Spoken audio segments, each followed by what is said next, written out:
الحمد للہ وکفا وسلام علی عبادہ الذین اصطفى اما بعد فاعوذ باللہ من الشیطان الرجیم بسم اللہ الرحمن الرحیم وعباد الرحمن الذین یمشون علی الارض ہونا صدق اللہ مولانا العظیم اللہم صلی علی سیدنا محمد وعلی آل سیدنا محمد وبارک وسلم۔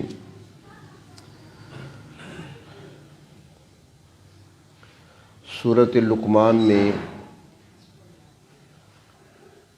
حضرت لقمان نے جو اپنے بیٹے کو نصیحتیں فرمائی تھیں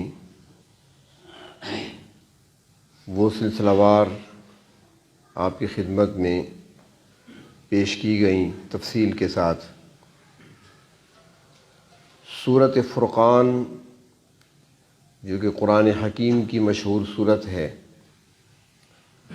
اس سورت میں اللہ تبارک و تعالی نے اپنے بندوں کی، اپنے خاص بندوں کی کچھ صفات بیان فرمائی ہیں۔ انشاءاللہ انہی صفات کا تذکرہ ہوگا، لیکن یہ صرف سننا اور سنانا مقصود نہیں ہے، بلکہ ہماری نیت یہ ہونی چاہیے، ارادہ یہ ہونا چاہیے، بلکہ دلوں میں پختہ ارادہ کر لیں کہ اللہ تبارک و تعالی ہمارے اندر جو صفات دیکھنا چاہتے ہیں اور ہمارے لیے ہی اللہ رب العزت نے ان کا تذکرہ قرآن حکیم میں فرمایا ہے تاکہ ان صفات کو ہم اپنائیں، تو اللہ تبارک و تعالیٰ ان صفات کے ساتھ ہمیں متصف فرمائیں، ان صفات کو اپنانے کی ہمیں توفیق عطا فرمائیں۔ اس میں تھوڑی مشقت تو ضرور ہے، لیکن انسان کے لیے مشکل بھی نہیں ہے۔ ایسا کام کوئی نہیں جو انسان کر نہ سکے، صفات کو انسان اپنے اندر پیدا کر سکتا ہے۔ اس سے پہلے یہ بات تمہید کے طور پر سمجھ لیں کہ جب اللہ رب العزت نے فیصلہ فرمایا، ارادہ فرمایا زمین کو قائم کرنے کے بعد زمین پر اپنا نائب بھیجنے کا اور خلافت کا تاج پہنانے کے لیے اللہ رب العزت نے حضرت آدم علیہ السلام کو تخلیق فرمایا، تو حضرت آدم علیہ السلام کو جب اللہ رب العزت نے اپنی قدرت سے پیدا فرما لیا تو اس کے بعد امتحان ہوا، آزمائش ہوئی ملائکہ کی، فرشتوں کی، کیونکہ ملائکہ نے ایک نقطہ اٹھایا تھا کہ اللہ اگر عبادت کے لیے پیدا کرنا ہے، خلافت کے لیے پیدا کرنا ہے کسی اور مخلوق کو تو ہم موجود ہیں، ہمارے اندر نافرمانی کا مادہ ہی نہیں ہے، ہم ہر حکم پر سر جھکانے والے ہیں، ہم آپ کی اطاعت کرنے والے ہیں، ہر حکم بجا لانے والے ہیں، تو جہاں ہمیں عبادت کا فریضہ سونپا گیا وہ ہم بخوبی ادا کر رہے ہیں، اگر خلافت دینی ہے تو وہ بھی ہمیں عطا کر دیجئے۔ تو اللہ تبارک و تعالی نے حضرت آدم علیہ السلام کی تخلیق کے بعد ایک امتحان لیا ملائکہ سے، اور پھر اس امتحان میں حضرت آدم علیہ السلام کامیاب ہوئے، تو اللہ رب العزت نے فرمایا کہ اب حضرت آدم کی عظمت کا اعتراف کرو، اور وہ اعتراف سجدے کی صورت میں ہوگا، جھک جاؤ آدم کے سامنے، فاسجدوا لآدم فسجد الملائکۃ کلہم الا ابلیس، سارے کے سارے جھک گئے سجدے میں مگر ابلیس نے سجدہ نہیں کیا حضرت آدم کا۔ تو جب پوچھا گیا کہ سجدہ تم نے کیوں نہیں کیا، لما امرتنی، جبکہ میں نے تمہیں حکم دیا تھا، تو اس نے جواب دیا کہ مجھے آگ سے پیدا کیا گیا ہے، آدم کو مٹی سے پیدا کیا گیا، مٹی نیچے ہوا کرتی ہے، آگ کے شعلے بلند ہوا کرتے ہیں، لہذا میں اپنے سے ادنا چیز کے آگے کیسے جھک سکتا ہوں۔ قرآن حکیم میں ہے کہ ابا، اس نے انکار کیا، اور کیوں کیا، واستکبر، اس نے تکبر کیا، تو اس کی وجہ سے وہ کافر ٹھہرا، مردود ٹھہرا، اللہ کی رحمت سے ہمیشہ کے لیے دور کر دیا گیا۔ اللہ رب العزت نے اپنی بارگاہ سے، اپنے دربار سے اسے بھگا دیا اور دھتکار دیا۔ تو شیطان نے جب دیکھا کہ آدم علیہ السلام کی وجہ سے مجھ پر پھٹکار پڑی ہے، میں لعنت کا مستحق ٹھہرا ہوں۔ تو اس موقع پر ابلیس نے، شیطان نے اللہ رب العزت کی بارگاہ میں ایک درخواست پیش کر دی، اور وہ درخواست یہ تھی کہ فَأَنذِرْنِي إِلَىٰ يَوْمِ يُبْعَثُونَ، اے اللہ مجھے مہلت دیجیے، مجھے مہلت دیجیے، یعنی مجھے زندگی دے دیجیے۔ کتنی؟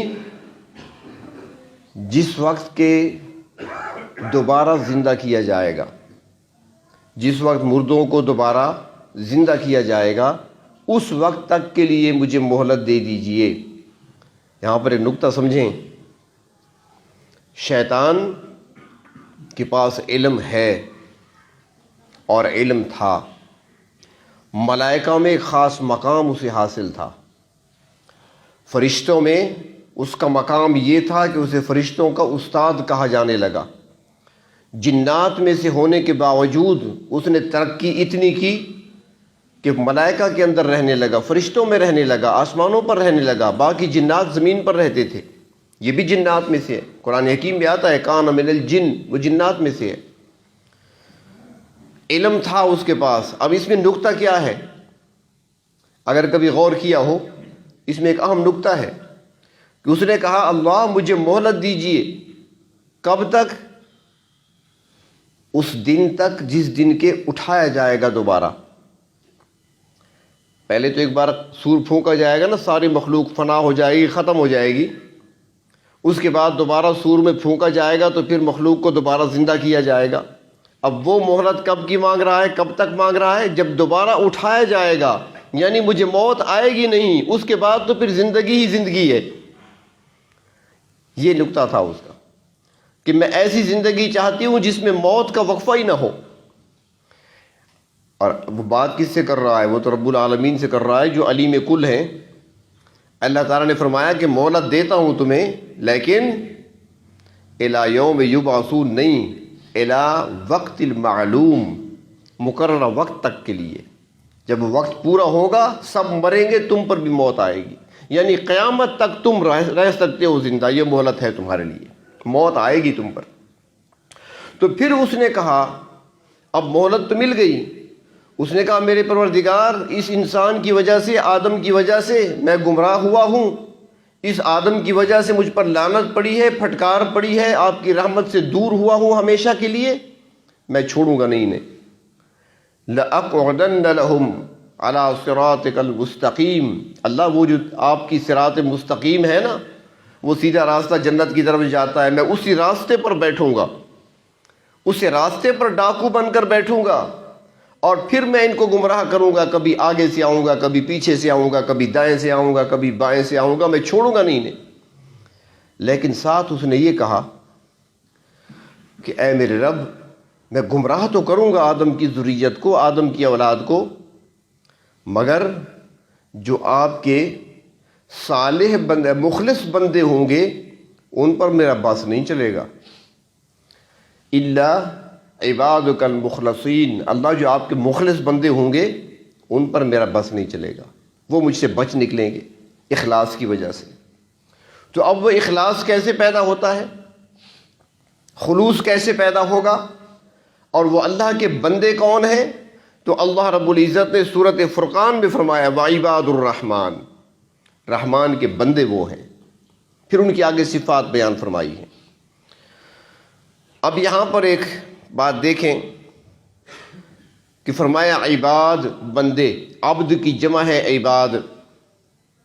پہلے بھی صفات بیان کی گئی ہیں، کہیں پر متقین کی صفات ہیں، پہلا پارہ سورۃ بقرہ، ھدی للمتقین الذین یؤمنون بالغیب ویقیمون الصلاۃ ومما رزقناہم ینفقون۔ متقی لوگ کون ہیں؟ ان کی 5 صفات وہاں پہ بیان فرمائی ہیں۔ 18ویں پارے میں قد افلح المؤمنون، وہاں پر ایمان والوں کی 18 صفات بیان فرمائی۔ اب یہاں پر مومنون بھی نہیں فرمایا، متقی بھی نہیں فرمایا، صفات کن کی ہیں؟ عباد، بندوں کی صفات۔ تو فرماتے ہیں کہ اس کے اندر نکتہ ہے، اور وہ نکتہ یہ ہے کہ ولایت تو آپ جانتے ہیں نا، ولایت اولیاء جسے کہتی ہیں جو ولایت کا مقام حاصل کرتا ہے اسے ولی کہا جاتا ہے، جمع اس کی اولیاء ہے۔ تو یہ ولایت جو ہے اس کے اپنے مقامات ہیں، ولایت کے مقامات ہیں۔ چونکہ ہماری اصلاحی مجلس اسی عنوان سے ہی ہے تو یہ بھی سمجھ لیں، ولایت میں کئی مقامات ہیں۔ ایک مقام صبر ہے، ایک مقام شکر ہے، ایک مقام زہد ہے، ایک مقام تقوی ہے۔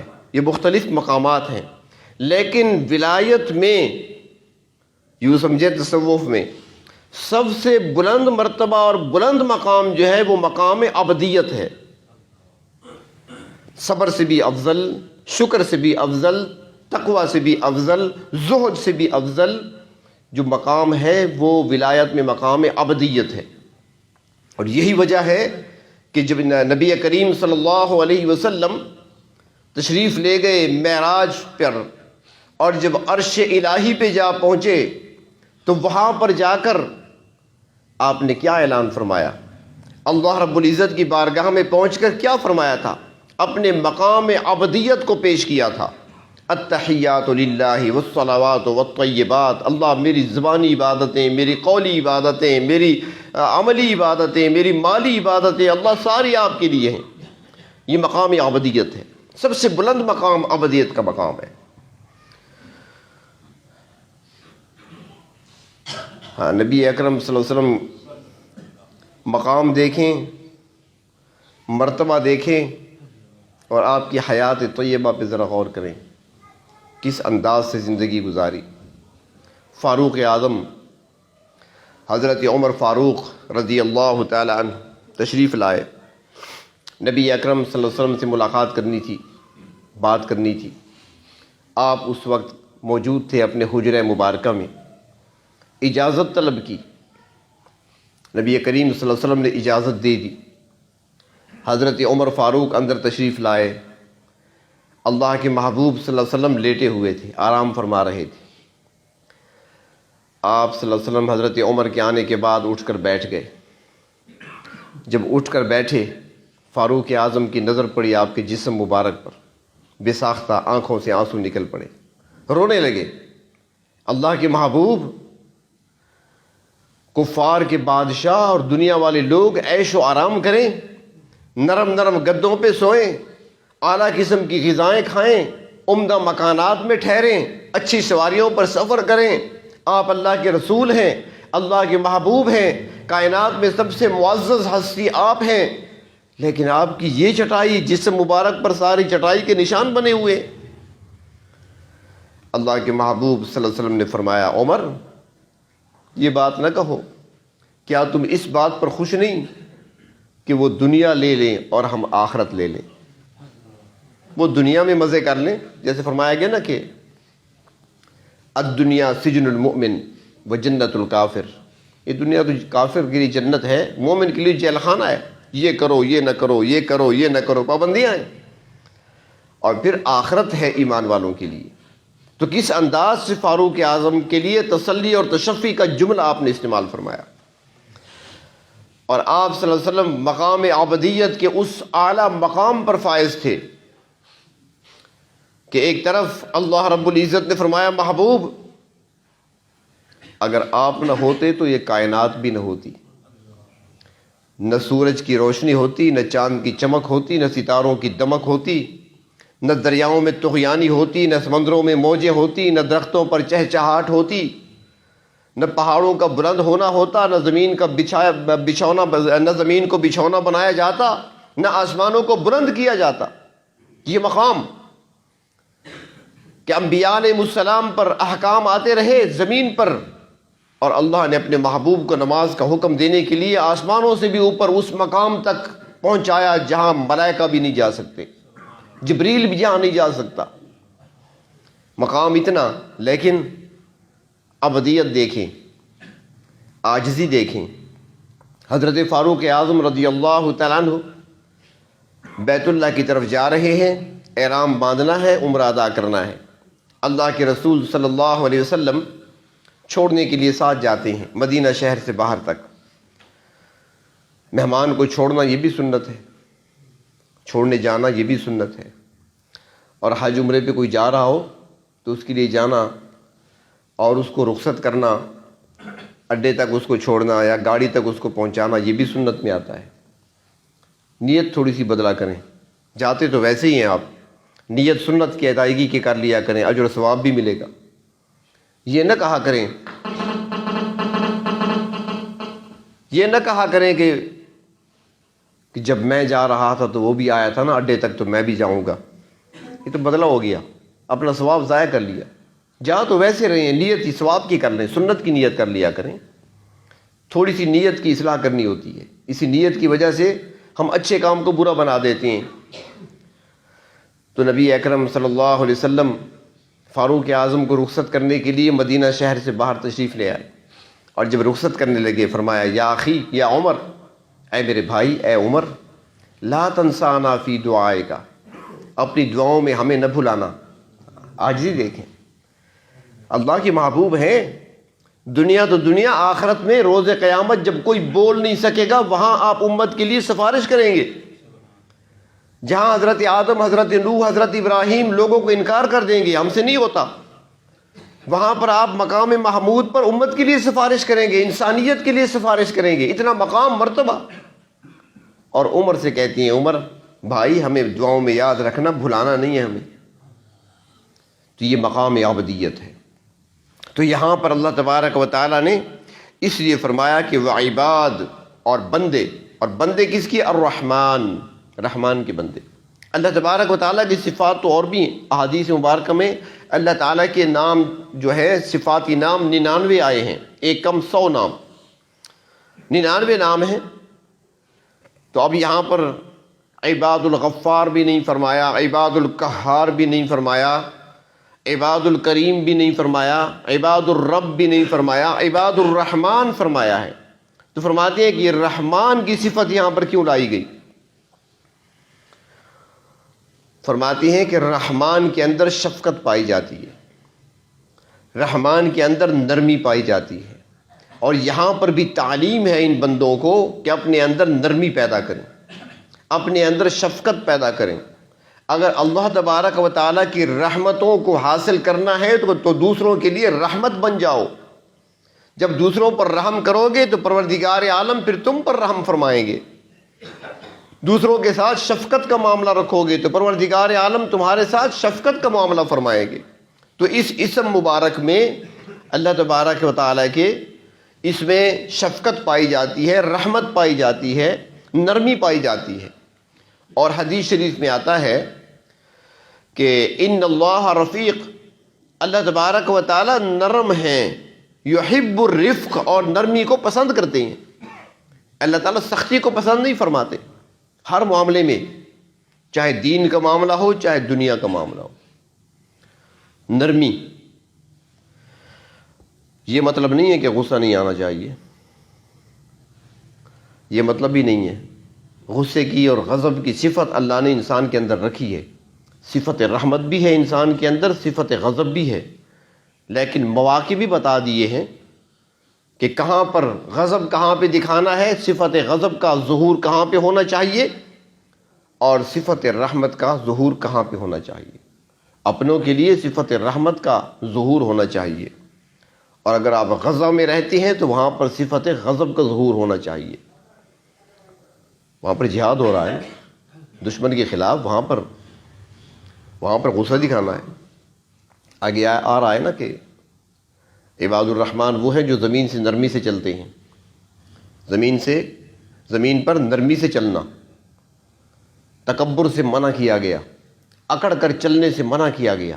لیکن کبھی موقع ایسا آتا ہے، حدیث شریف میں آتا ہے کہ حضرت ابو دجانہ رضی اللہ تعالیٰ عنہ، صحابی ہیں مشہور، احد کے میدان میں اپنے پگڑی میں پر لگایا ہوا تھا کسی پرندے کا، جیسے مور کے پر لگاتے ہیں، اس طرح کسی پرندے کا پر لگایا ہوا تھا، تلوار ہاتھ میں تھی، اور بڑے اکڑ کر چل رہے تھے دشمن کے سامنے تلوار ہاتھ میں لے کر۔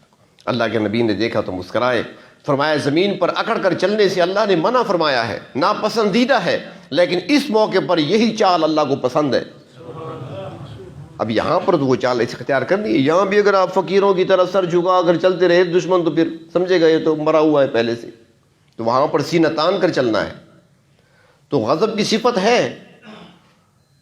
بعض باتیں ایسی ہوتی ہیں جہاں پر مثلاً کوئی آدمی آپ کے سامنے توہین کر رہا ہے، شعائر اللہ کی توہین کر رہا ہے، تو ایک مسلمان ہونے کے ناطے اسے غصہ آئے گا، اس کے اندر صفت غضب کی ہے، غصے کی صفت ہے، تو غصہ آنا بھی چاہیے ایسے موقع پر۔ اور ہمارے استاد محترم فرمایا کرتے تھے کہ کچھ لوگ بڑے عجیب ہوتے ہیں، کہتے ہیں یار فلاں آدمی جو ہے نا اسے بالکل غصہ آتا ہی نہیں ہے، نہ دین کے معاملے میں آتا ہے نہ دنیا کے معاملے میں آتا ہے۔ فرمایا جسے بالکل ہی غصہ نہیں آتا فہو حمار، وہ گدھا ہے، وہ انسان نہیں ہے۔ پھر انسان ہوگا تو اس کے اندر صفت غضب کی ہے، اللہ کے مبارک ناموں کی توہین ہو رہا ہو اور یہ کہے مجھے غصہ نہیں آتا، اللہ کے نبی کی توہین ہو رہی ہو یہ کہے مجھے غصہ نہیں آتا، تو ایسا بھی نہیں ہے۔ غضب کی صفت ہے، لیکن اس کا استعمال کس موقع پر کہاں پہ ہونا ہے وہ بھی اسلام نے ہماری رہنمائی کی ہے۔ تو بہر طور نرمی کو اللہ تبارک و تعالیٰ پسند فرماتے ہیں، یحب الرفق، اللہ تعالیٰ نرمی کو پسند فرماتے ہیں اور خود بھی نرمی کرتے ہیں۔ اور یہ نرمی ہی تو ہے نا کہ شیطان جیسے سب سے بڑے دشمن اور سب سے بڑے کافر کو قیامت تک کے لیے مہلت دے دی۔ نرمی نہیں تو کیا ہے، اس سے زیادہ نرمی کیا ہو سکتی ہے؟ ایک حدیث شریف میں آتا ہے کہ نبی کریم صلی اللہ علیہ وسلم نے ارشاد فرمایا، جس کا مفہوم ہے کہ بہت ساری چیزیں ایسی ہوتی ہیں جو خوبصورت ہوتی ہیں، اچھی ہوتی ہیں، لیکن سختی کی وجہ سے اس کی خوبصورتی چلی جاتی ہے، اور بہت ساری چیزیں اچھی نہیں ہوتی، بدصورت ہوتی ہیں، لیکن نرمی کی وجہ سے وہ خوبصورت بن جاتی ہیں۔ اس کی مثال سمجھیں، دین کی دعوت دینا، اللہ کی طرف لوگوں کو بلانا، یہ سب سے اچھا کام ہے، سب سے خوبصورت بات ہے۔ میں نہیں کہہ رہا، قرآن نے کہا وَمَنْ أَحْسَنُ قَوْلًا مِّمَّنْ دَعَا إِلَى اللَّهِ، اور اس سے بڑھ کر اچھی بات کس کی ہو سکتی ہے جو اللہ کی طرف بلائے۔ تو ساری باتوں میں سے سب سے اچھی بات، سب سے خوبصورت بات وہ اللہ کی طرف بلانا ہے، دعوت دینا ہے۔ لیکن اگر یہاں پر سختی کی گئی تو بجائے فائدے کا نقصان ہوگا۔ اور اللہ تعالیٰ نے اسی دعوت کے لیے حضرت موسیٰ و ہارون علیہ السلام کو بھیجا تھا فرعون کی طرف، اور جب دونوں بھائی جا رہے تھے فرعون کی طرف تو اللہ تبارک و تعالیٰ نے جہاں حکم دیا تھا کہ ان کے سامنے اپنی نبوت کا اعلان بھی کرنا ہے، ان کو توحید کی دعوت بھی دینی ہے، انہو طغیٰ، بہت بڑا سرکش ہے، وہ بہت بڑا کافر ہے، بہت بڑا سرکش، لیکن فرمایا جب جاؤ تم تو پھر کیا کرنا ہے، ان کے ساتھ، فرعون کے ساتھ نرمی سے بات کرنا، قولا لینا، نرمی سے بات کرنا، سختی سے بات نہیں کرنی۔ تو نرمی کی وجہ، آج دیکھیں نا، ہمارے اکثر لوگوں سے آپ نے سنا ہوگا جو اکثر کہہ دیتے ہیں، غیر مسلموں کے بارے میں کہتے ہیں، نصارا کے بارے میں کہتے ہیں، یار وہ لوگ بڑے اچھے ہیں، بلکہ بعض اوقات تو ہمارے منہ سے ایسا جملہ نکل جاتا ہے جو مسلمان کے منہ سے نہیں نکلنا چاہیے۔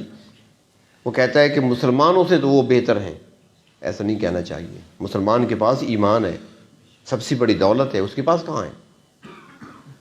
اور پھر ساتھ ایک اور جملہ بھی کہتی ہیں ہمارے لوگ کہ وہ ہیں تو کافر لیکن ہیں بڑے ایماندار۔ ہیں تو کافر، ہیں بڑے ایماندار، ایمان ہے پھر کافر کیسی ہے؟ اگر کافر ہے تو ایماندار کیسی ہے؟ دیانتداری اور چیز ہے، ایمانداری اور چیز ہے۔ ایمان جس کے پاس ہوگا وہ ایماندار ہے، جس کے پاس ایمان نہیں ہے ایماندار کیسے بن گیا؟ تو ان لوگوں نے ہمارے اخلاق کو، ہماری عادات کو، ہماری صفات کو اپنایا، انہوں نے تجارت میں، معاملات میں، لین دین میں نرمی کا طریقہ اختیار کیا، تو آج ان کو پسند کیا جاتا ہے۔ اور ہمارے پاس یہ ساری صفات موجود تھیں، بجائے نرمی کے ہم نے سختی کا راستہ اختیار کیا، تو ہم نے بدصورت چیز کو خوبصورت انہوں نے بنا دیا اور ہم نے خوبصورت چیز کو بدصورت بنا دیا۔ اس لیے فرمایا گیا کہ نرمی اختیار کرو، سختی نہیں ہونی چاہیے۔ اور اللہ تبارک و تعالیٰ فرماتی ہیں کہ عباد الرحمن، رحمان کے بندے کون ہیں؟ فرمایا ان کی صفات یہ ہیں۔ پھر ایک پہلی بات تو یہ ہے کہ وہ ان کے اندر عبدیت پائی جاتی ہے، یعنی وہ غلام ہوتی ہیں۔ عبدیت میں غلامی آتی ہے، یعنی اپنی مرضی ختم، عبدیت میں اپنی مرضی ختم۔ جو کچھ حکم ملے گا اسی پر عمل کرنا ہے، یہ عبدیت ہے، غلامی اختیار کر لینا، اپنی مرضی کو چھوڑ دینا، جو میرے رب کا حکم آئے گا بس وہی کرنا ہے۔ آج ہم عبدیت میں نہیں ہیں، آج ہم غلامی سے نکل چکے ہیں، آج ہم آزاد زندگی گزار رہے ہیں، اپنی مرضی کی زندگی گزار رہے ہیں۔ نماز تو پڑھ لیتے ہیں، روزے بھی رکھ لیتے ہیں، رمضان کا مہینہ آتا ہے، تسبیح بھی پڑھ لیتے ہیں، لیکن احکامات کے آگے ہماری گردن نہیں جھکتی۔ جہاں ہمارا جی چاہتا ہے عمل کر لیتے ہیں، جہاں جی نہیں چاہتا عمل نہیں کرتے۔ اس کی ایک مثال دیتا ہوں۔ میرا ایک مقتدی ہے، اس کے ایک بیٹے کی شادی تھی، تو میرے پاس آیا، اس نے کہا شادی پر جو ولیمہ ہے یہ سنت ہے؟ میں نے کہا بالکل سنت ہے۔ اس نے کہا اس میں کیا شرائط ہیں، کتنا ہونا چاہیے؟ میں نے کہا یہ کوئی شرط نہیں، جتنی آپ کی وسعت ہے کر لیں، اور فرض ہے نہیں، اس کے بغیر نکاح ہو جاتا ہے۔ تو اس میں آپ یہ کر لیں کہ جو چند ایک آپ کے دوست ہیں، اگر آپ کے پاس خرچہ نہیں ہے، چند ایک دوست ہیں، رشتہ دار ہیں قریبی، جو دلہن کے رشتہ دار ہیں، ان کو بلا لیں، 2 4 5 تھال صحبت کے بنا لیں، ان کو کھلا دیں، بس ہو گیا ولیمہ۔ آپ نیت ولیمے کی ہو، ثواب کی ہو جائے گا۔ اس نے کہا یہ میری قوم کے لوگ، میرے رشتہ دار، میرے گھر والے نہیں سمجھ رہے، بڑا سمجھا رہا ہوں، میں ان کو لے آؤں گا آپ کے پاس، آپ ذرا ان کو سمجھائیں کہ سنت کے مطابق ہونی چاہیے شادی، اور سنت کے مطابق سارا کام ہونا چاہیے، اس میں خیر و برکت ہے۔ سنت کر رہا تھا۔ تھوڑا عرصہ گزرا، حالات بدلے، اللہ نے اس کو کچھ دے دیا، بہت مال اس کے ہاتھ آیا، کاروبار چمکا اس کا، دوسرے بیٹے کی شادی ہوئی۔ اس پہ مجھے نہیں بلایا، مجھے پتہ چل گیا، تو میں نے کہا یار پچھلے بڑے بیٹے کی شادی پر مجھے بلایا تھا کہ آپ نے ضرور آنا ہے، لیکن میں جا نہیں سکا تھا، شاید وہ اس وجہ سے ناراض ہے کہ پہلے نہیں آیا تو اب بھی نہیں آئے گا، مجھے دعوت نہیں دی، سنا ہے شادی کی ہے۔ اس نے کہا نہیں جی ایسی بات نہیں ہے۔ پورا ہفتہ اس کے گھر کے اندر گانے بجانا چلتا رہا، اور حال اس نے بک کرایا تھا وہاں پر بھی گانے چلتے رہے، وہاں پر بھی جو فحاشی عریانی تھی، مردوں اور عورتوں کا جو اختلاط تھا، بس اچھا ہے کہ آپ کو اس نے دعوت نہیں دی۔ تو ہمارا یہ حال ہے۔ اب اس وقت پاس کچھ نہیں تھا نا، تو سنت کر رہا تھا، سنت ایسے، سنت ایسے، سنت ایسے۔ اب جب پیسے آ گئے، اب سنتیں بھول گیا، اب فرائض بھی بھول گیا۔ ہمارا ایمان ایسا ہے، آج ہمارا عمل یہ ہے، ہم غلامی کی زندگی نہیں بسر کر رہے۔ اللہ تعالی ہمیں غلامی کی صورت میں دیکھنا چاہتے ہیں، عبودیت کی صورت میں دیکھنا چاہتے ہیں۔ حدیث شریف میں آتا ہے نبی اکرم صلی اللہ علیہ وسلم جس انداز سے کھانا کھایا کرتے تھے، تشریف رکھا کرتے تھے، انتہائی عاجزی کی صورت میں بیٹھتے تھے، اور فرمایا کرتے تھے کہ میں بندہ ہوں اور یہ بندگی کی صورت میں کھانا کھاتا ہوں۔ آپ بیٹھتے تھے تو اس انداز سے بیٹھا کرتے تھے کہ آنے والے پہچان نہیں سکتے تھے، اور دیہاتیوں کو بعض اوقات پوچھنا پڑتا تھا ایکم محمد صلی اللہ علیہ وسلم، تم میں سے محمد کون ہے صلی اللہ علیہ وسلم۔ اس انداز سے آپ بیٹھا کرتے تھے مجلس کے اندر، مجمع عام کے اندر۔ تو عبودیت، غلامی کی زندگی گزارنا، اللہ رب العزت کے احکامات کے تحت اپنی زندگی گزارنا، دنیا میں چاہے جو کچھ ہو جائے، نقصان ہوتا ہے، فائدہ ہوتا ہے، اس کو نہ دیکھیں۔ حضرت ابراہیم علیہ السلام کے جو واقعات اللہ تعالیٰ نے بیان فرمائے ہیں قرآن حکیم میں، یہ قصے کہانیاں تو نہیں بیان فرمائیں، ہماری تعلیم کے لیے ہے کہ دیکھو عبودیت کے کس مقام پہ تھے وہ۔ تعویلیں نہیں کیا کرتے تھے، پوچھتے نہیں تھے کہ اللہ یہ حکم کیوں دیا۔ ایک نقطہ یہاں پر یہ بھی سمجھیں کہ اللہ کا جب حکم آئے، وہاں پر پوچھا نہیں جاتا کہ اللہ یہ ایسا کیوں ہے، یہ نماز کے لیے یہ ٹائم ظہر کا کیوں رکھا گیا، یہ عشاء کی نماز کا ٹائم کیوں رکھا گیا، نہیں۔ سوال بندہ وہاں کرتا ہے جہاں پر برابری ہوتی ہے، دوست ایک دوسرے سے پوچھ سکتے ہیں، وہ کہے دوپہر کے کھانے پہ آ جانا تو میں پوچھ سکتا ہوں دوپہر کو آپ نے کیوں بلایا، شام کو کیوں نہیں بلایا، جمعے کے دن آپ نے کیوں کھانے کا پروگرام بنایا، آپ نے اتوار کے دن کیوں نہیں بنایا۔ یہ دوستوں میں ہم کہہ سکتے ہیں، برابری کی سطح پہ ہوتے ہیں۔ اللہ کے ساتھ برابری کون کر سکتا ہے؟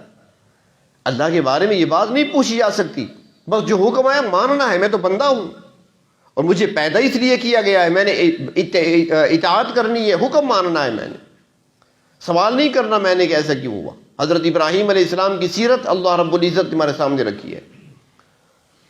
حکم آیا گھر بار چھوڑ دو، چھوڑ دیا۔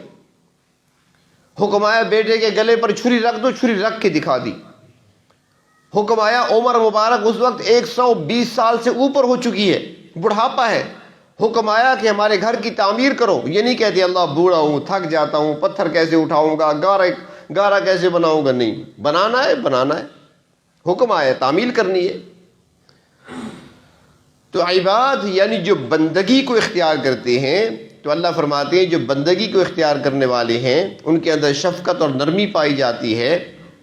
تو عباد الرحمن الذین یمشون علی الارض ہونا، تو ان کے اندر تیسری صفت یہ پائی جاتی ہے کہ وہ زمین پر نرمی سے چلتے ہیں۔ ہون، نرمی، سختی نہیں ہوتی۔ میں نے پہلے بھی عرض کیا تھا کہ نرمی سے مراد یہ نہیں کہ آپ مریضوں کی طرح چلیں، بیماروں کی طرح آہستہ آہستہ قدم گھسیٹتے ہوئے، پاؤں گھسیٹتے ہوئے زمین پر چلیں، ایسا نہیں ہے۔ عاجزی ہو، تکبر نہ ہو، گردن اکڑی ہوئی نہ ہو، گردن جھکی ہوئی ہو، لیکن رفتار میں تیزی ہو۔ نبی کریم صلی اللہ علیہ وسلم جب چلا کرتے تھے، صحابہ کرام فرماتے ہیں کہ آپ اس انداز سے چلتے تھے، رفتار آپ کی یہ ہوتی تھی، ایسے لگتا تھا جیسے زمین آپ کے لیے سمٹی چلی جا رہی ہے، لپیٹی جا رہی ہے، اس انداز سے قدم اٹھاتے تھے۔ ہر بندہ تو آپ کے ساتھ پیدل چل ہی نہیں سکتا تھا۔ رفتار یہ ہوتی تھی آپ صلی اللہ علیہ وسلم کی، لیکن اس کے اندر عاجزی ہوتی تھی۔ بیماروں کی طرح آہستہ آہستہ چلنا نہیں، چلنے میں تیزی ہو لیکن اس میں تکبر نہ ہو، اس میں اکڑ نہ ہو، اس میں فخر نہ ہو، اس میں بڑائی نہ ہو۔ اور یہاں پر یہ بھی عرض کروں، کچھ لوگ سمجھتے ہیں کہ میں اچھا پہنوں گا، میں اچھا کھاؤں گا، اچھا مکان بناؤں گا تو شاید یہ تکبر میں آئے گا۔ یہ تکبر نہیں ہے، اس تکبر نہیں کہتے۔ اللہ نے جس کو جتنا دیا ہے اس کا اظہار کرنا چاہیے، اس کا اظہار ہونا چاہیے۔ اللہ نے آپ کو دیا ہے، اچھا لباس پہنے، سفید لباس کو پسند کیا گیا ہے، سفید لباس پہنے، کم قیمت نہ پہنے، زیادہ قیمت کا پہنے۔ ہاں، ریشم منع کیا گیا ہے، ریشم نہ پہنے۔ قیمتی جوتا پاؤں میں ڈالیں۔ دستار تو بہت کم ہوتی ہے سروں پر، اگر ہے تو اچھی ہونی چاہیے۔ ہمارے ہاں تو یہ ہوتا ہے نا کہ جوتا ہے پاؤں میں یا بوٹ ہے پاؤں میں، وہ 2000 کے، اور سر پر ٹوپی 50 روپے کی۔ بھئی سر قیمتی ہے یا پاؤں قیمتی ہیں؟ کم از کم سر کی پگڑی پاؤں کی جوتی سے زیادہ قیمتی ہونی چاہیے۔ تو باہر طور یہ لباس پہن سکتے ہیں، اچھی سواری آپ لے سکتے ہیں۔ اس زمانے میں گھوڑے ہوتے تھے، اونٹ ہوتے تھے، آج کل گاڑیاں ہیں۔ جس کو اللہ نے دیا ہے وہ اچھی گاڑی لے سکتا ہے، اچھا گھر بنا سکتا ہے۔ اسراف نہ ہو، ضرورت کے تحت رکھے، اسراف اس کے اندر نہ ہو، تبذیر اس کے اندر نہ ہو، اس سے بچے، اپنے آپ کو بچائے۔ تکبر جو ہے وہ حق بات کو نہ سننا، حق بات کو نہ سننا، دوسروں کو حقیر سمجھنا، یہ تکبر میں آتا ہے۔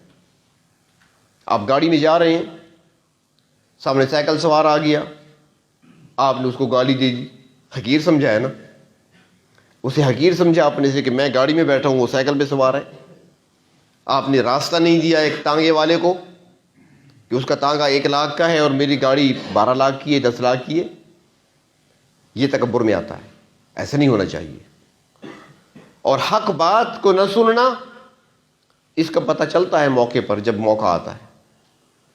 کئی لوگ ہوتے ہیں نا، بڑے دیندار بنتے ہیں، بڑی نمازیں پڑھیں گے، پہلی صف میں کھڑے ہوں گے، اگر کوئی غلط کام کر رہا ہے اور آپ اسے کہہ دیں کہ یار یہ سنت کے خلاف کر رہے ہیں، اس کی طبیعت بگڑ جائے گی، چہرے پر رنگ تبدیل ہو جائے گا، یہ بندہ مجھے نصیحت کرنے آ گیا، یہ تکبر ہے۔ چھوٹا بھی بات کر رہا ہے، اس کی بات کو سنو، اگر بات ٹھیک ہے اسے قبول کرنا، حق بات کو قبول کرنا۔ حق کیا ہے؟ اللہ کا حکم ہے، نبی کی باتیں ہیں، یہ سارا حق ہے۔ آپ تک بات پہنچی، سر جھکا دیں، ٹھیک ہے، آپ ٹھیک کہہ رہے ہیں، مجھ سے غلطی ہو گئی، اپنی غلطی کو تسلیم کر لینا۔ اگر کوئی نہیں کرتا ایسا اور وہ برا سمجھتا ہے کہ مجھے اس نے کیوں ٹوکا ہے، یا 3-4 بندے بیٹھے تھے، ان سب بندوں کے سامنے مجھے ٹوک دیا، میری بے عزتی ہو گئی، بے عزتی نہیں ہوئی، اگر یہ سوچا، یہ تکبر ہے۔ کیا نبی اکرم صلی اللہ علیہ وسلم کی احادیث آپ نے نہیں سنی؟ اللہ کے محبوب صلی اللہ علیہ وسلم مسجد میں تشریف فرما تھے، اور جب مسجد میں بیٹھتے تھے، اکیلے تو نہیں ہوتے تھے، صحابہ کرام ہوتے تھے ساتھ، جو روایت بیان کرتے ہیں تو موجود تھے وہاں پر۔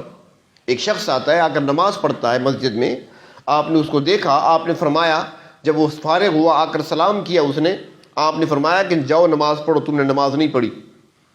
وہ دوبارہ گیا، اس نے دوبارہ نماز پڑھی، پھر آیا سلام کیا، آپ نے فرمایا کہ نہیں تم نے نماز نہیں پڑھی، دوبارہ پڑھو۔ 3 بار اس سے نماز پڑھوائی۔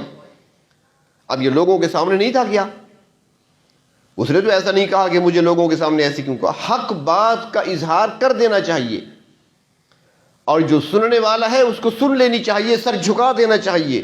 اگر اس نے تھوڑا سا بھی سوچا کہ میری توہین ہو گئی، یہ چھوٹا بندہ ہے، اس کو 2 مسئلے معلوم ہے، میں اتنا بڑا آدمی ہوں، اس نے مجھے بتا دیا، یہ بات آئی، تو اسی کا نام تکبر ہے۔ اس سے بچنا ہے۔ اچھا لباس پہننا تکبر نہیں ہے، آپ پہن سکتے ہیں، ہاں لباس پہن کر فخر نہ کریں۔ دوسروں کے لباسوں کو دیکھ کر نبی کریم صلی اللہ علیہ وسلم کے بارے میں آتا ہے کہ آپ صلی اللہ علیہ وسلم کی عادت شریفہ تھی، جب باہر سے کوئی آتے تھے تو آپ ان سے معانقہ کیا کرتے تھے، گلے ملتے تھے۔ اور جو دیہاتی ہوتے تھے ان کے کپڑے میلے ہوتے تھے، اور ان کے کپڑوں میں جوئیں بھی ہوتی تھیں، جوئیں دیہاتیوں کے لباس میں ہوا کرتی تھی، کیونکہ ایسے علاقے بھی تھے جہاں پانی کی قلت ہوتی ہے، کم پانی ہوتا ہے، وہاں پر روز غسل نہیں کر سکتے، وہ ہفتے میں بھی غسل کا موقع نہیں ملتا تھا انہیں، تو کپڑے میلے ہوتے تھے، جوئیں ہوتی تھی، پھر سفر کر کے آتے تھے، لمبا کئی دنوں کا سفر ہوتا تھا، پسینے کی بو آ رہی ہوتی تھی، لیکن جب وہ آگے بڑھتے تو نبی کریم صلی اللہ علیہ وسلم ان سے معانقہ کر لیتے تھے۔ اور کبھی ایسے بھی ہوتا تھا کہ ان کی جوئیں آپ کے کپڑوں پہ آ جاتی تھیں، آپ خود اپنے کپڑوں سے ہٹا دیا کرتے تھے۔ یہ ہے عاجزی ان کے ساری، تکبر سے۔ آج کیا کیا جاتا ہے، جب دیکھا جاتا ہے اس کے ہاتھ میلے ہیں تو ایسے ہی ہاتھ ملائیں گے، صرف انگلیوں، پورا ہاتھ بھی نہیں ملایا جائے گا، جبکہ نبی کریم صلی اللہ علیہ وسلم کی سنت بھول گئے۔ ایک شخص آیا تھا، اس نے ہاتھ ملایا، آپ نے ہاتھ پکڑا، فرمایا تمہارا ہاتھ سخت کیوں ہے؟ عرض کیا یا رسول اللہ صلی اللہ علیہ وسلم، مزدوری کرتا ہوں، محنت کرتا ہوں، اور محنت مزدوری مشقت کی وجہ سے میرے ہاتھ سخت ہو گئے۔ آپ نے اس کے ہاتھ کا بوسہ لے لیا، چوم لیا، فرمایا القاسب حبیب اللہ۔ کیا آج ہم کسی کا ہاتھ چومتے ہیں مزدور کا؟ تو ان چیزوں سے بچنا چاہیے، عاجزی اور انکساری ہونی چاہیے، تواضع ہونی چاہیے، تکبر نہیں ہونا چاہیے، فخر نہیں ہونا چاہیے، اپنے پاس جو اللہ کا دیا ہوا مال ہے اس پر غرور نہیں ہونا چاہیے، دوسروں کو حقیر نہیں سمجھنا چاہیے، دوسروں کو اپنے سے کمتر نہیں سمجھنا چاہیے، بلکہ ہر ایک کو اپنے سے افضل سمجھنا چاہیے۔ کوئی نہیں جانتا کہ انجام کس کا بہتر ہوگا۔ ہمارے حضرت رحمہ اللہ تعالی فرمایا کرتے تھے کہ ایک مرتبہ ایک شہزادہ جا رہا تھا بڑے کر و فر کے ساتھ، بڑے تکبر کے ساتھ، شکار پہ جا رہا تھا، گھوڑے پہ سوار تھا، تو اس کے ساتھ شہزادہ تھا تو اس کے ساتھ پوری فوج جا رہی تھی، دوست بھی تھے اس کے ساتھ، کچھ اور بھی تھے۔ سامنے سے ایک اللہ والے تھے، سفید ریش، کمزور سے بوڑھے آدمی تھے، لیکن اللہ کے ولی تھے، وہ گزر رہے تھے۔ جب شہزادے کی نظر پڑی تو اس نے کہا کہ اس بابے گزر روکو نا، ادھر لاؤ۔ سامنے سے گزرا تھا سواری کے، ان کو لے آئے، شہزادہ بلا رہا ہے، حضرت آ گئے۔ اب اس شکاری جو وہ شکار پہ جا رہا تھا اس کے پاس شکاری کتے بھی تھے۔ اب شہزادے کا کتا ہے تو یقیناً وہ روزانہ اس کی خدمت کرنے والے بھی ہوں گے، تو خوب اس کو دھلایا گیا تھا، اس کے سفید بال تھے کتے کے اور بالکل چمک رہے تھے۔ تو اس شہزادے نے کہا اس اللہ والے سے کہ بابا جی تمہاری داڑھی کے بال اچھے ہیں یا میرے کتے کے؟ کیونکہ وہ تو بزرگ آدمی تھے، سفید ریش تھے، بوڑھے آدمی تھے، اس صابن کا زمانہ تو تھا نہیں، یقیناً وہ سفیدی نہیں ہوگی بالوں میں جو ہونی چاہیے، وہ چمک نہیں تھی، اور یہ تو خوب نہلایا دھلایا گیا تھا۔ بابا جی نے فرمایا بیٹا اس کا جواب میں دوں گا، اب نہیں دے سکتا۔ اس نے کہا کب دو گے؟ اس نے کہا مرنے سے پہلے پہلے۔ شہزادہ چلا گیا، اس نے تو ایک مذاق بنانا تھا نا، مذاق اڑانا تھا اس اللہ کے بندے کا، چلا گیا، اللہ والے بھی چلے گئے۔ جب اللہ والے کا آخری وقت آیا تو اس نے اپنے مرید کو بلایا جو قریب بیٹھا تھا، اس سے کہا میرے قریب آ جاؤ، فلاں شہزادے کو جانتے ہو؟ اس نے کہا جی جانتا ہوں، میرا ایک پیغام وہاں تک پہنچانا ہے۔ اس نے کہا جی کیا؟ اس نے کہا اسے کہہ دینا کہ ایک دن تم شکار پہ جا رہے تھے، تمہاری سواری کے آگے سے میں گزرا تھا، اور تم نے مجھ سے سوال کیا تھا کہ تمہاری داڑھی کے بال اچھے ہیں یا میرے کتے کے بال، تو میں نے کہا تھا جواب بعد میں دوں گا، اور میں نے اس لیے کہا تھا کہ اگر میرا خاتمہ ایمان پہ ہو گیا تو پھر میں تمہارے کتے سے بھی افضل ہوں اور سارے و سب سے افضل ہوں۔ اور اگر میرا خاتمہ ایمان پہ اگر نہ ہوا تو پھر تمہارا کتا مجھ سے بہتر ہے۔ لہذا آج جواب دے رہا ہوں کہ الحمدللہ میرا خاتمہ ایمان پہ ہو رہا ہے، میں کلمہ شہادت پڑھ کے دنیا سے جا رہا ہوں، لہذا میں اب تمہارے لشکروں سے بھی افضل ہوں، تمہارے کتوں سے بھی افضل ہوں۔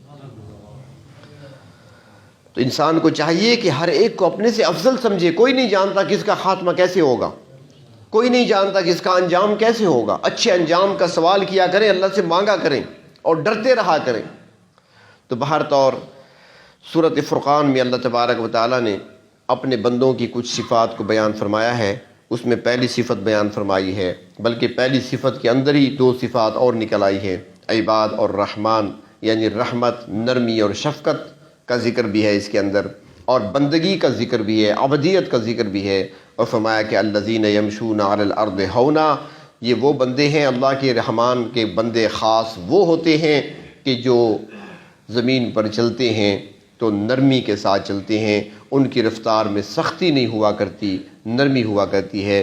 اللہ تبارک و تعالی ہمیں بھی جو اللہ کے خاص بندے ہیں جن کے اندر یہ صفات پائی جاتی ہیں، اللہ رب العزت یہ صفات ہمارے اندر بھی پیدا فرمائیں اور ہمیں بھی اپنے ان خاص بندوں میں شامل فرمائیں۔